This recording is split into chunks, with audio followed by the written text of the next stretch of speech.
రాష్ట్రంలో రాజకీయ సమీకరణాలు వేగంగా మారుతున్నాయి. ఒక పక్క సీఎం జగన్ వైనాట్ 175 అంటూ ముందుకు వెళ్తున్నారు. ఇదే విషయం మీద మనతో మాట్లాడడానికి మంత్రి కొట్టు సత్యనారాయణ ఉన్నారు. సార్ ఏంటి జగన్ వైనాట్ 175 అంటున్నారు. మరోపక్క తాడేపల్లిగూడెం నియోజకవర్గానికి సంబంధించి ఈ 5 ఏళ్లలో ఏం అభివృద్ధి చేశారు? జగన్మోహన్ రెడ్డి గారు 175 ఎందుకు కాదు అని చెప్పారంటే దానికి అర్థం ఏంటంటే, రాష్ట్రం భారతదేశంలో ఏ రాష్ట్రంలోనూ జరిగినంత సంక్షేమ కార్యక్రమాలు ఇవాళ ఆంధ్రప్రదేశ్ రాష్ట్రంలో జరుగుతూ ఉన్నాయి. ఒక రాష్ట్రం ఈ సంక్షేమ కార్యక్రమాలకి 4 లక్షల కోట్ల రూపాయలు ఖర్చు పెట్టిందంటే, మనకంటే పెద్ద రాష్ట్రాలైన మధ్యప్రదేశ్ కానీ, యూపీ కానీ, బీహార్ కానీ, లేకపోతే ఇంకే ఏ రాష్ట్రాన్ని తీసుకున్నా, మనం విడిపోయిన ఆంధ్రప్రదేశ్ ఉమ్మడి రాష్ట్రంలో విడిపోయిన తర్వాత ఒక 13 జిల్లాలను ఇప్పుడు 26 జిల్లాలు చేసుకున్నా మన రాష్ట్ర జనాభాకి సంబంధించి ప్రతి కుటుంబానికి దగ్గర దగ్గర 1,60,00,000 కుటుంబాలకి డీబీటీ కానీ నాన్ డీటీపీ కానీ 4 లక్షల కోట్ల రూపాయలు అనేక సంక్షేమాల రూపంతో డైరెక్ట్గా బెనిఫిషరీకి అందించడం జరిగింది. ప్రజలు ఎప్పుడు జరగని పాలన చవి చూస్తున్నారు. మనం గడప గడపకి వెళ్ళినప్పుడు ఇది వాళ్ళు స్వయంగా ముందుకు వచ్చి చెప్పిన మాటలు. ఇటువంటి పరిపాలన ఎప్పుడు చూడలేదు.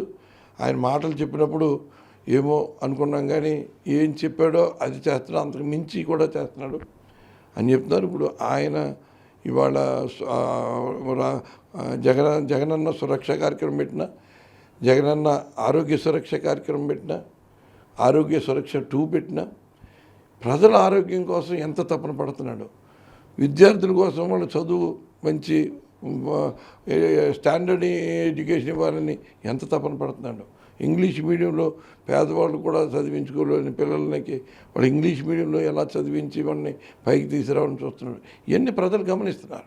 వాళ్ళు నాడు నేడు కాన్సెప్ట్ తోటి ఎప్పుడు చంద్రబాబు నాయుడు ఒక స్కూల్ కూడా బాగు చేయించిన సందర్భం లేదు. ఎంతసేపు కార్పొరేట్ కాలేజీలు స్కూల్స్కి సంబంధించిన కోట్లు వాళ్ళు సంపాదిస్తుంటే దాంట్లో వచ్చే వాటా కోసం చూసాడు తప్ప, పేద ప్రజలు ఆ పిల్లలు మనం ప్రభుత్వం బాధ్యత మ్యాండేటరీగా ప్రతి ఒక్కరికి చదువు చెప్పించే బాధ్యత ప్రభుత్వం అంది అన్న స్పృహ ఎప్పుడు చంద్రబాబు ఆలోచించాలి. ఇవన్నీ కూడా ఆయన ఒక మంచి విజన్ తోటి జగన్మోహన్ రెడ్డి గారు ముందుకెళ్తున్నారు, రాష్ట్రాన్ని ముందుకు తీసుకెళ్తున్నారు. దీంతో ఆయనకి నమ్మకం, కాన్ఫిడెన్స్ ఆటోమేటిక్గా ఉంటుంది. ప్రజలు కూడా ఆ నమ్మకం ఉంది. అలాగే తాడేపల్లిగూడెం అభివృద్ధి అంటే దీనికి ముందు నుంచి నాకు ఒక ప్రణాళిక ఉంది. గత 5 సంవత్సరాలు నేను ఎమ్మెల్యేగా ఉన్నప్పుడు కూడా ప్రణాళికాబద్ధంగా ఈ తాడేపల్లిగూడెం నియోజకవర్గానికి కావాల్సిన బ్రిడ్జ్లు కానీ, కనెక్టింగ్ రోడ్స్ కానీ, జిల్లాలో ఏ నియోజకవర్గంలోనూ కూడా జరగని విలేజ్ టు విలేజ్ కనెక్టెడ్ రోడ్లు, కొత్త రోడ్లు కూడా మరి వీటి ఫామ్ చేసి అన్ని రకాలుగా అభివృద్ధి చేశాం. ఇవాళ నేను మధ్యలో 10 సంవత్సరాల గ్యాప్ వస్తే ఆనాడు వేసిన రోడ్లు తప్ప కనీసం రిపేర్ కూడా చేయించలేదు. మళ్ళీ అవి నేను రెన్యువల్ మళ్ళీ చేయిస్తున్నాను. రెన్యువల్ నేనే చేస్తున్నాను. ఇవాళ మెయిన్ రోడ్డు మొన్నటి వరకు ప్రచారం కోసం ఏదో గోతులు పడిపోయిందని తాళ్ళముద్దులూరుపాడులోను లేదా పెద్దాడపల్లి రోడ్లోనూ చూపిస్తూ ఉండేవారు. మరి మీరు 5 ఏళ్ళు ఏం చేశారు? మీరు ఇంటికి అడవలేకపోయారు. అదే గుంతలు పూడ్చే కార్యక్రమం కానీ, రిపేర్ కానీ. మళ్ళీ నేను వచ్చిన తర్వాత దగ్గర దగ్గర 45 కోట్లు ఖర్చు పెట్టి తాడేపల్లిగూడెం బోర్డర్ చిలకంపాడు లాకుల దగ్గర నుంచి వెంకటరామగూడెం వైఎస్ఆర్ హార్టికల్చర్ యూనివర్సిటీ వరకు ఇది మన తాడేపల్లిగూడెం బోర్డర్ సౌత్ నార్త్కి మొత్తం ఎంటైర్ స్టిచ్ 4 లైన్స్ రోడ్ చేసి తీసుకెళ్తాను. ఎప్పుడన్నా మీ ఆలోచనలో 4 లైన్స్ రోడ్డు వేయొచ్చు తాడేపల్లిగూడెం ఎప్పుడన్నా ఆలోచన వచ్చిందా? ఇన్నేళ్ళు తెలుగుదేశంలో ప్రజాప్రతినిధులు పరిపాలించారు, ఆ తర్వాత వచ్చినోళ్ళు, కానీ వాళ్ళకి ఆ విజన్ లేదు. అక్కడ ప్రభుత్వం నుంచి నిధులు ఎలా తీసుకురావాలో అన్నది వాళ్ళకి అవగాహన కూడా ఉన్నాడు. ఏదో వచ్చింది దొరికినట్టు తినేయడానికి అలవాటు పడిపోయినాడు. ఇంకా ఆ రకంగా ఏ రకంగా వచ్చారు. ఇవాళ తాడేపల్లిగూడెంలో కొత్తగా డెవలప్ అయిన ఏరియాలు కొన్ని అనాథరైజ్డ్ లేఅవుట్లు కూడా ఉన్నాయి. అయినా సరే వేసేసారు, ఇల్లు కట్టుకున్నారు. వాళ్ళు మనం ఇబ్బంది పెట్టకూడదు, వాళ్ళకేమో రోడ్డు సౌకర్యం లేదు. అవన్నీ కూడా రోడ్లు వేసుకుంటూ వాళ్ళకి సౌకర్యాలు కనిపించాం. ఇవాళ అందరూ సంతోషపడుతూ ఉన్నారు. అంటే గడప గడపకి కూడా చాలా సీరియస్గా తిరుగుతున్నారు మీరు. గడప గడప కార్యక్రమం మొదలైన దగ్గర నుండి ఇప్పటివరకు కూడా మంత్రిగా బిజీ ఉంటూ కూడా తాడేపల్లిగూడెం ప్రజలు ఏ సమస్యలు మీ దృష్టికి తీసుకొస్తున్నారు, వాటి పరిష్కారానికి ఏ విధమైన కృషి చేశారు? సాధారణంగా మెయిన్ తాడేపల్లిగూడెంలో డ్రైనేజ్ సమస్యలు ఉన్నాయి. అండర్ గ్రౌండ్ డ్రైనేజ్ మనం ఇంతకుముందు మొదలుపెట్టింది కొంత కంప్లీట్ చేసిన తర్వాత 10 ఏళ్ళు దాన్ని కావాలని తొక్కిపెట్టేశారు. ఇప్పుడు దాన్ని మళ్ళీ పునరుద్ధరించి ఎస్టీపీ నిర్మాణం అయిపోతుంది. ఒక 4-5 నెలల్లో అది నిర్మాణం పూర్తయితే 1 టౌన్కి సంబంధించిన సేవరేజ్ అంతా కూడా ఆ ట్రీట్మెంట్కి అండర్ గ్రౌండ్ డ్రైనేజ్ ద్వారా పంపిస్తాం. ఇంకా మురుగునీటికి సంబంధించిన దోమల సమస్య లేకుండా ఉంటుంది. ఇంకొక 112 కోట్లతోటి 2 టౌన్లో కూడా అండర్ గ్రౌండ్ డ్రైవ్ చేయాలని శాంక్షన్ పెట్టించాను. అది శాంక్షన్లో ఉంది. అది ఈ ఎలక్షన్లు అయిపోయిన తర్వాత దానికి సంబంధించిన వర్క్స్ అన్నీ మొదలుపెట్టి తీసుకెళ్తున్నాం. ఒక సమ్మర్ స్టోరేజ్ ట్యాంకు, 2వ సమ్మర్ స్టోరేజ్ ట్యాంక్ కూడా శాంక్షన్ చేసాం. కానీ గతంలో ఉన్న ఓల్డ్ డిజైన్ ప్రకారం సాయిల్ బండ్ తోటి చేయాలన్నారు. ఇప్పుడు ప్రజెంట్ లేటెస్ట్ టెక్నాలజీ తోటి సిమెంట్ లైనింగ్ తోటి బండ తయారు చేయమన్నారు.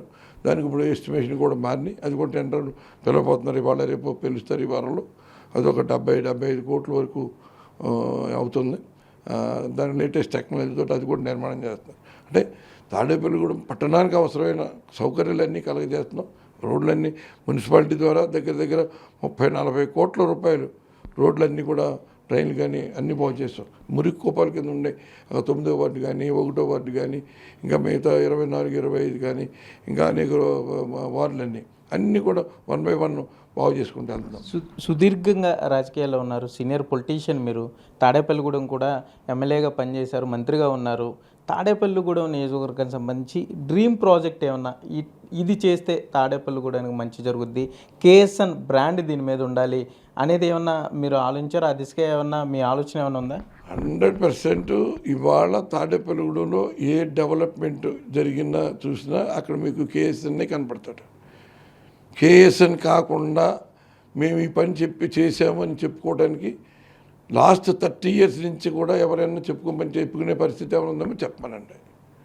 ఈ తాడేపల్లిలో జరిగిన అభివృద్ధి నేను చేసిన అభివృద్ధి కనపడుతుంది. ఎందుకంటే దాని మీద పూర్తి అవగాహన ఉంది కాబట్టి నేను ఆ అవగాహన మేరకు నేను ఒక ప్లాన్ తయారు చేసుకుని దాని ప్రకారం చేశాం. ఇవాళ డ్రైనేజ్ సిస్టమ్ని రెగ్యులేట్ చేయడానికి కోసం ఒక ఏదైతే మరి ఒకటేమో అండర్ గ్రౌండ్ ద్వారా వెళ్ళిపోతుంది, ఇంకోటి స్టామ్ వాటర్ కూడా మురుగునీటితో కలిసి వెళ్తే ఆ శివాలయం దగ్గర ఒక సైఫన్ ఏర్పాటు చేశాను. దానికోసం టెండర్ పిలిచాను. 1 కోటి రూపాయలతోటి సంపు కట్టాలి అక్కడ.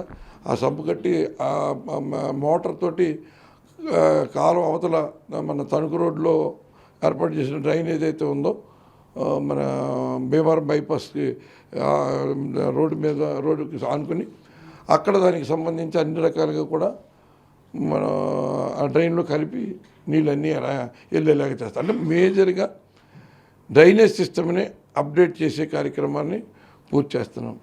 అలాగే ఇక్కడ ఒక మల్టీ స్పెషాలిటీ చిల్డ్రన్ హాస్పిటల్ ఒకటి కట్టాలన్న ప్రపోజల్. ఎందుకంటే ముందు ఒక 280 కోట్లతో తిరుపతిలో చేశారు.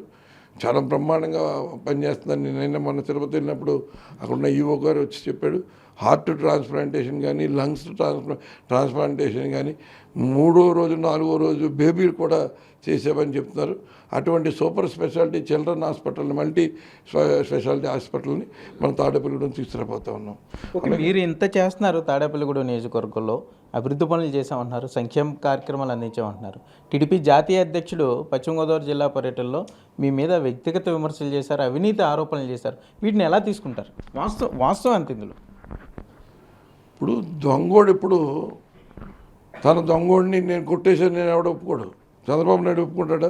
దొంగగా జైలుకి వెళ్ళినాడు, జైల్లోంచి అది కూడా దొంగ అబద్ధాలు చెప్పి నాకు ఆరోగ్యం బాగోలేదు, నాకు కళ్ళు కనపడతలేదు, నాకేమో క్యాన్సర్ వచ్చేసినట్టుగా అనిపిస్తుంది, నాకు ఇంకా కిడ్నీ ప్రాబ్లం వచ్చింది, హార్ట్ ప్రాబ్లం వచ్చేసింది అని దొంగ సర్టిఫికెట్లు పెట్టి బెయిల్ తెచ్చుకుని బయటకు వచ్చినాడు. దొంగ దొంగ దొంగ అంటే దొంగ అంటే ఎలా ఉంటుందో చంద్రబాబు దానికి నిదర్శనం. చంద్రబాబు అసలు ఎవరి గురించి అన్న మాట్లాడే అర్హత ఎక్కడ ఉందంటే రాష్ట్రంలో? చంద్రబాబు లాంటి గజ దొంగ, చంద్రబాబు లాంటి అవినీతి అనకుండా ప్రపంచంలో ఇటువంటి వాడు ఇంకోటి ఎవడన్నా చూపించండి. ప్రపంచంలో అత్యంత అవినీతి పరుడు ఎవడంటే చంద్రబాబు నాయుడు. అటువంటి వాడు నోటేమంటే మంచి మాటలు వస్తాయని ఎలా అనుకుంటావు? 14 ఏళ్ళు పరిపాలించినోడు ఇది నా మార్కు, ఈ పని నేను చేశాను, రాష్ట్రానికి ఈ పథకాన్ని పెట్టాను, ఈ పథకం ఎవరు వచ్చినా సరే కొనసాగించాలి అని చెప్పుకోవడానికి ఒక పథకం ఏమైనా ఉందో చెప్పమనండి చంద్రబాబు నాయుడు. బుద్ధి జ్ఞానం లేకుండా ఏళ్ళు వచ్చినాడు రేవులో తాడి చెట్లాగా మన నోటుకు వచ్చినట్టు అందరినీ ఎక్కడికి వెళ్తే అక్కడ ఉన్న ప్రజాప్రతినిధులు తిడటానికి ఎవరిచ్చారు తనకి? నువ్వేం చేసావు, ఏం పడదో చెప్పు. 14 సంవత్సరాలు ఏమి ఒక పథకం పెట్టాను, ఇది పేద ప్రజలకి ఎవరు వచ్చినా సరే ఈ పథకం తీయలేదండి. ఏ పథకం వచ్చినా వాళ్ళ వైఎస్ మహానుభావుడు వైఎస్ రాజశేఖర రెడ్డి గారి పేరు చెప్పాలి, మళ్ళీ ఆయన కుమారుడు వైఎస్ జగన్మోహన్ రెడ్డి గారి పేరే చెప్పాలి. ఏ పథకాలైనా మధ్యలో ఎన్టీ రామారావు గారు పార్టీ పెట్టినప్పుడు కొన్ని పథకాలు పెట్టినా ₹2 బియ్యం అన్నది వాళ్ళు దాన్ని రూపాయి కింద మార్చింది, ఇంకా ₹2 బియ్యానికి ఎక్కడ ఉంటుంది. అలాగే ఇల్లు అన్నది ఎవరది భారతదేశంలో ఎవరికి రాని ఆలోచన 31 లక్షల మందికి ఇళ్ళ స్థలాలు ఇచ్చి ఇల్లు కట్టిస్తున్నాడంటే జగన్మోహన్ రెడ్డి గారు. అసలు చంద్రబాబు నాయుడికి బుద్ధి అసలు అటువంటి వ్యక్తి ఎవరి గురించి విమర్శించే అర్హత లేనివాడు ఎవడంటే నారా చంద్రబాబు నాయుడు. టీడీపీ జనసేన ఉమ్మడి ప్రణాళికలతో రాబోతున్నాయి, మెజారిటీ సీట్లు కైవసం చేసుకుంటాం గోదావరి జిల్లాలో అంటున్నారు. తాడేపల్లిగూడెం నియోజకవర్గంలో ఎఫెక్ట్ ఉండబోతుందా, ఉంటుందా? ఇప్పుడు ప్రజలు అమాయకులు కాదు, ఎవరి వాళ్ళ యొక్క బ్యాక్గ్రౌండ్ ఏంటో అందరికీ తెలుసు. పవన్ కళ్యాణ్ ఎందుకు చంద్రబాబు నాయుడుతో కలుస్తున్నాడు అన్నది అందరూ గ్రహిస్తున్నారు. చంద్రబాబు నాయుడు ఎందుకు పవన్ కళ్యాణ్ కోసం వెంపర్లాడుతున్నాడు అన్నది అర్థమవుతుంది. కాపు సామాజిక వర్గానికి చంద్రబాబు నాయుడు చేసినంత ద్రోహం కాపులు ఎప్పటికీ మర్చిపోలేరు. అందుకని పవన్ కళ్యాణ్ ద్వారా ఆ వర్గాన్ని ఏదైనా లాక్కోవచ్చామని చంద్రబాబు నాయుడు ప్రయత్నం చేస్తున్నాడు. ఈ ఈ ఈ లాజిక్ పవన్ కళ్యాణ్ ఏం చేస్తున్నాడంటే అతను కమర్షియల్గా ఉపయోగించుకుంటున్నాడు. దీన్ని అడ్డం పెట్టుకుంటే నా వెనకాల ఉన్నారంటే కోట్లు ప్యాకేజీ కొట్టేస్తుంటే, అంటే సామాజిక వర్గం నువ్వు అమ్ముడిపోయి మమ్మల్ని కూడా అమ్మేస్తానంటే మేము అమ్ముడిపోతాను నీతో పడ్డని సామాజిక వర్గం అతని వెనకాల వస్తుందా? ఇవాళ తాడేపల్లిగూడానికి మీరుండి ఏం చేశారంటే, ఇప్పుడు ఇవాళ నువ్వు ఇందాక అడిగో ఏం చేస్తాను తాడేపల్లిగూడానికి పిల్లలకి మంచిగా ప్లే గ్రౌండ్కి ఒక 12 ఎకరాలు ఒక క్రికెట్ స్టేడియంకి అలాట్ చేసి స్టేడియం శాంక్షన్ చేస్తున్నాను. ఒక కాపు భవన్ ఏర్పాటు చేయాలని దానికి ఒక 6 కోట్లతోటి, దానికి 3 కోట్లు గవర్నమెంట్ ఇచ్చి 3 కోట్లు మేము డొనేట్ చేసి కట్టిస్తాం అని దానికి ప్లాన్ చేసి ముందుకు ఉన్నాం. ఇవాళ ఎడిషనల్ డిస్ట్రిక్ట్ కోర్టు ఎప్పటి నుంచో ఎడిషనల్ డిస్ట్రిక్ట్ కోర్టు ఇవాళ నేను తీసుకొచ్చాను. ఇవాళ ఒక రెవెన్యూ డివిజన్ స్థాయికి తాడేపల్లిగూడెం పెంచాను, ఆర్డీఓ ఆఫీస్ తీసుకొచ్చాను, sub divisional office, police sub divisional office, DSP office తీసుకొచ్చాను. ఇంకా మిగిలిన అన్ని డిపార్ట్మెంట్కి సంబంధించిన ఆఫీసులన్నీ కూడా తాడేపల్లిగూడెం ఏర్పాటు అయ్యేలాగా చేస్తున్నాను. ఎవరికైనా ఎప్పుడైనా ఇటువంటి ఆలోచన వచ్చినాయా? అంటే ఏం చూసి వీళ్ళిద్దరు కలిసిపోయారు కాబట్టి వీళ్ళకి ఓట్లు వేయాలనుకుంటారు ప్రజలు? ప్రజలే అంటారు అభివృద్ధి జరగాలంటే కొట్టుశత్రులనే ఉండాలి.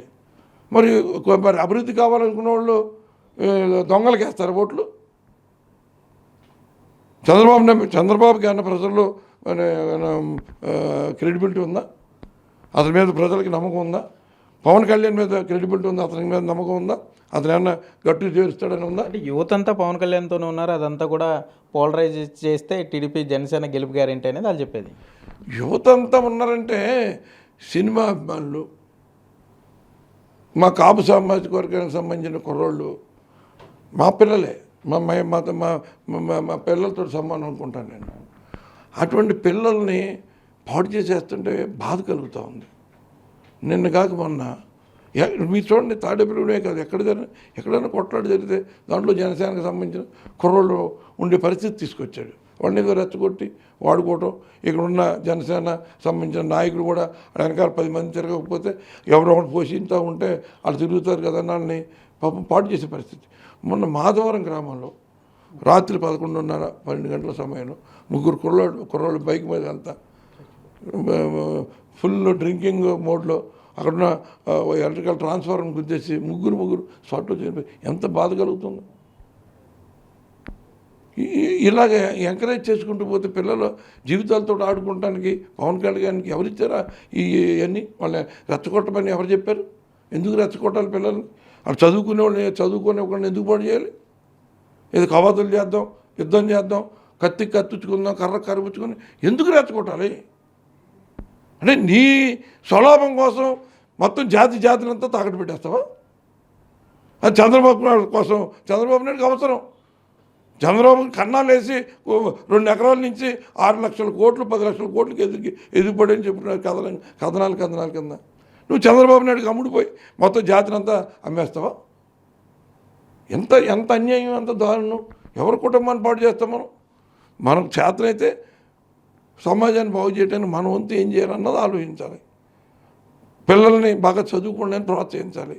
వాళ్ళు చదువుకోవడానికి కావాల్సిన అవకాశాలని ఏదో మనం ప్రభుత్వం ఇచ్చే సహకారం ఎలాగ వాళ్ళకి అందించాలి, ఎలాగ వాళ్ళ ట్రాక్లో పెట్టి వాళ్ళని ఒక దారిలో పెట్టాలన్నది ఆలోచించాలి. అంతేగాని వాళ్ళు పాడు చేసి చదువుకున్న కుర్రోళ్ళందరూ రండి అని శుభ్రంగా పాడు చేసేసి నువ్వు నీ స్వార్థాన్ని వాడుకుంటూ చంద్రబాబు నాయుడు తాకడ పెడతానికి ఎవరిచ్చారు నీకు అది కాదు. ఇప్పటికే సీఎం జగన్ మొదటి 2 లిస్టులు విడుదల చేశారు. 2వ లిస్టులో వారసులకి ఎక్కువగా అవకాశం కల్పించారు. ఏంటి ఇప్పటికే తాడేపల్లిగూడెంలో కేఎస్ఎన్ వారసుడిగా కొట్టు విషయాలు జనాల్లోకి వెళ్తున్నారు, సమస్యలు తెలుసుకునే ప్రయత్నం చేస్తున్నారు. ఇది మీ రాజకీయ వారసుడిగా ప్రకటించబోతున్నారా? రాబోయే ఎన్నికల్లో ఏమన్నా అవకాశం ఉండబోతుందా? ఇప్పుడు అవకాశం వాళ్ళకున్న ఇంట్రెస్ట్ని బట్టి ఖచ్చితంగా వయసు అయిన తర్వాత వెనకాల వాళ్ళు అంటే ఆ నమ్మకం ప్రజల్లో కల్పించగలగడానికి మనం ఇంకా డెడికేటెడ్గా పనిచేయాలి. అది వాళ్ళు పని చేయమని చెప్తున్నాను. పని చేసుకుంటే అది ఖచ్చితంగా ఆ వారసత్వం కొనసాగుద్ది. ప్రజలు మాకు కావాలి సత్యనారాయణ గారు ఆ అబ్బాయి అయితే మాకు బాగుంటుందని ప్రజలు కోరే పరిస్థితి తెచ్చుకుంటే తప్పనిసరిగా నాయకుడు వాళ్ళ ఫ్యామిలీ మంచి ఫ్యామిలీ, ఆ ఫ్యామిలీ నుంచి పెడదాం, కొట్టను ఇంకో రకంగా ఉపయోగించుకోవచ్చు అని అనుకోవచ్చు. మరొక వైనాట్ 175 అనే సీఎం జగన్ అభ్యర్థుల మార్పు ఎందుకు చేస్తున్నారు? ఒక నియోజకవర్గం నుండి ఏకంగా రాష్ట్రాలు దేశాలు దాటిచ్చేసేలాగా కూడా అభ్యర్థుల్ని ప్రకటిస్తున్నారని ప్రతిపక్షాలు చెప్తున్నాయి. దీన్ని ఏ విధంగా తీసుకుంటారు? అసలు మేము జగన్మోహన్ రెడ్డి గారు మార్చేంటి? ఎవడ డబ్బులు ఉన్నాడా, ఎవడ ఎన్ఆర్ఐ ఉన్నాడా, ఎవడు ఎక్కడ పెడకుందా అని ఎదురు చూసుకుంటున్నాడు. ఎవడు దొరుకుతాడు క్యాండిడేట్ అని చంద్రబాబు నాయుడు. మేమేమి అలాగేం చేయలేదే. కానీ అక్కడ ఉన్న పరిస్థితులను బట్టి అక్కడ ఒక 10-11 ఫస్ట్ విడతలో మార్పులు చేశారు. ఆ మార్పులు అందరూ యాక్సెప్ట్ చేశారు, ప్రజలు యాక్సెప్ట్ చేశారు, ఆ క్యాండిడేట్స్ కూడా యాక్సెప్ట్ చేశారు. దాన్ని బట్టి అతను అప్పుడు నాయకుడు అన్నవాడికి ఏం చేయాలి, ఎలా చేయాలి, అవతలోడు ఎక్కడ తప్పుడు రాజకీయం చేస్తాడో మనకి ఇబ్బంది కలగకుండా అలాంటి ఏ తప్పుడు రాజకీయం చేసినా మనం దానికి ఎఫెక్ట్ అవ్వకూడదు. మనం ఇంతవరకు మంచి పరిపాలన ఇచ్చాం, ఆ పరిపాలన మంచి పరిపాలనగా ఉండాలంటే మనం రిజల్ట్ కావాలి కదా. రిజల్టే కాదు అల్టిమేట్గా. దానికోసం ఆయన మార్పులు చేర్పులు చేస్తారు. వాళ్ళకి క్యాండిడేట్లు దొరక్క ఒకవేళ ఎవడన్నా పార్టీకి పనిచేశాను నేను 10 ఏళ్ళు 20 ఏళ్ళు 25 ఏళ్ళ నుంచి అంటే నువ్వు పనిచేయడం కాదు కావాల్సిన మొక్కు. నీ దగ్గర డబ్బులు సంచులు ఎంత ఉన్నాయి, నువ్వు ఎన్ని కోట్లు పట్టుకురాకూడదు, ఆ వచ్చినవి కూడా నువ్వు నా దగ్గర డిపాజిట్ చేయాలని అని చెప్పేది చంద్రబాబు నాయుడు. జగన్మోహన్ రెడ్డి గారు అలాగ అంటలేదే. దేవాదాయ శాఖ మంత్రిగా పనిచేస్తున్నారు. గతానికి అంటే కేఎస్ఎన్ ముందు ఇప్పుడు కేఎస్ఎన్లో ఏ విధమైన మార్పులు వచ్చినాయి? ఈ భక్తులకు సంబంధించి పడే ఇబ్బందులు కానీ వీటన్నిటిని అబ్జర్వ్ చేసి ఏమైనా మార్పులు ఏమన్నా తీసుకొచ్చారు దేవాలయాల్లో రాష్ట్ర వ్యాప్తంగా? ఈ 2 సంవత్సరాల కాలంలో అనేక సంస్కరణలు చేసాం దేవాదాయ ధర్మాదాయ శాఖలో. దేవుడు ఆస్తులను కాపాడడానికి చట్ట సవరణ చేసాం. ఆస్తులు ఎవరో అన్యాక్రాంతం కాకుండా ఆక్రమించుకోవడానికి స్కోప్ లేకుండా, లీజుకు తీసుకున్నప్పుడు ఖాళీ చేయకుండా లీజు డబ్బులు కట్టకుండా కొనసాగే పరిస్థితి ఉన్నదాన్ని చట్టపరంగా కంట్రోల్ చేయడం కోసం చట్ట సవరణ చేశాం. ఇవాళ ఆలయ వ్యవస్థలో అన్ని చోట్ల కూడా మరి పూజల దగ్గర నుంచి వచ్చిన భక్తులకి సౌకర్యాలు కల్పించడం వరకు పెద్ద ఎత్తున మార్పులు చేశాం. ముఖ్యమంత్రి గారి ఆదేశం మేరకు అన్ని రకాలుగా కూడా భక్తులకి సౌకర్యాలు ఏర్పాటు చేయాలని, వాళ్ళకి ప్రతి ప్రధాన ఆలయాల్లో రోజు ఎంతమంది వచ్చిన భక్తులకి భోజనం పెట్టి మరీ పంపించాలని, ప్రసాదం తప్పనిసరిగా ఇవ్వాలని ఎన్ని పెట్టి మార్పులు చేసుకుంటూ వెళ్తున్నాం. ఇవాళ 1600 కోట్ల రూపాయలు రాష్ట్ర వ్యాప్తంగా ముఖ్యమంత్రి గారి సహకారంతో 1600 కోట్ల రూపాయలు వివిధ ఆలయాలు, కొత్త ఆలయాలు నిర్మాణం చేయడానికి, పురాతనమైన మరి హెరిటేజ్ టెంపుల్స్ అన్నింటికి రెన్యూవేషన్ చేయడానికి, ప్రతి గ్రామంలో కూడా దేవాలయం లేని గ్రామంలో కూడా అనే ఉద్దేశంతో మరి 3600 దేవాలయాలు, కొత్త దేవాలయాలు నిర్మాణం చేయడంలో కానీ ఇవన్నీ కూడా పెద్ద ఎత్తున చేస్తున్నాం. అర్చకులకి శాలరీస్ పెంచేదానికి ఇచ్చిన మాట ప్రకారం 5000 ఉండే వాళ్ళని 10,000 చేసాం. 10,000 తీసుకుంటున్న వాళ్ళకి 15,600 రూపాయలు చేసాం. మన నాయి బ్రాహ్మణులకి మినిమమ్ 20,000 ఉండేలాగా జీవో ఇచ్చాం. వాళ్ళకి ఆదుకుని చేస్తున్నాం. ఇవాళ అన్ని ఆలయాల్లో కూడా గతంలో కంటే ఎంతో మెరుగ్గా భక్తులకు సౌకర్యాలు ఏర్పాటు చేస్తున్నాం. ప్రతి ఆలయంలోనూ ఇవాళ కనకదుర్గం ఆలయం కానీ, అలాగే మల్లికార్జున స్వామి బ్రహ్మరంగా మల్లికార్జున స్వామి శ్రీశైలం ఆలయంలో కానీ, అదే ద్వారకా తిరుమల కానీ, అన్నవరం కానీ, సింహాచలం కానీ, కాణిపాకం కానీ, శ్రీకాళహస్తి కానీ అన్ని దేవాలయాల్లో కూడా ఇవాళ దగ్గర 1600 కోట్ల రూపాయల వర్కులు ఆన్గోయింగ్ వర్క్స్ కింద పెద్ద ఎత్తున ముఖ్యమంత్రి గారు ఆలోచనతో నేను తీసుకెళ్తున్నాను. అయితే మొత్తమే చూసుకుంటే తాడేపల్లిగూడెం నియోజకవర్గంలో టీడీపీ జనసేన పొత్తు ప్రభావం ఏమాత్రం ఉండదు. తాను చేసిన అభివృద్ధి కార్యక్రమాలు రాబోయే ఎన్నికలకు సంబంధించి ఇప్పటికే ప్రణాళికలు చేస్తున్నాం. తాడేపల్లిగూడెంలో సూపర్ స్పెషాలిటీ చిల్డ్రన్స్ హాస్పిటల్ నిర్మాణంకి సంబంధించి ప్రతిపాదనలతో పాటుగా యువకులకి క్రీడా స్ఫూర్తి పెంపొందించేలాగా స్టేడియం నిర్మాణం కూడా చేపట్టబోతున్నామంటూ కొట్టు సత్యనారాయణ చెప్పే పరిస్థితులు అయితే ఇక్కడ ఉన్నాయి. కెమెరామెన్ బాగిరాజ్తో సాగర్, బిగ్ టీవీ, తాడేపల్లిగూడెం నుండి.